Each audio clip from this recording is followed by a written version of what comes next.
Wuhan, where the outbreak of COVID-19 were first reported in China, has ended its unprecedented lockdown. The restrictions on movement in and out of and within the city have been lifted, and people will be able to transit through Wuhan and the whole province. But what should this worst-hit city do to avoid a resurgence of the virus and prevent the second potential outbreak?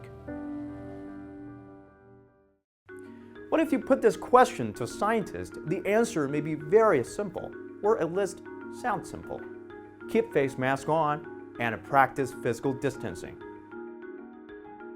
But how far do these measures need to be taken in order to prevent a second outbreak?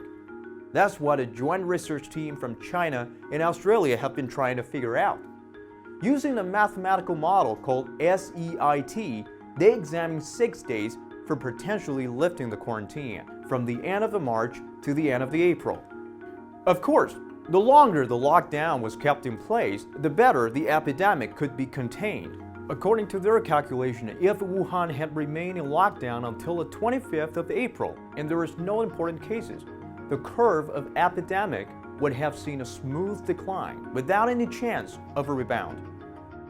But from an economic perspective, that was ruled out. Based on China's current per capita GDP, every day of lockdown in Wuhan, a city of 10 million inhabitants, means the direct economic loss of about $280 million.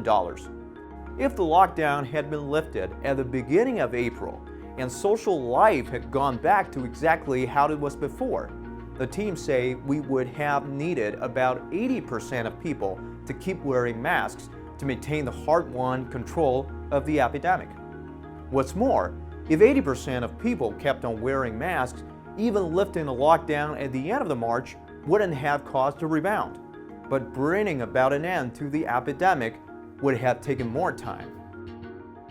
If, however, the percentage of the face mask usage dropped to somewhere below 70%, researchers predict a second major outbreak. The research team gives us the predicted curve with just 50% of face mask usage, where we can see a clear rebound in case numbers because of people who show no symptoms. They say after 200 days, we would be back with a bigger outbreak than we saw between February and March.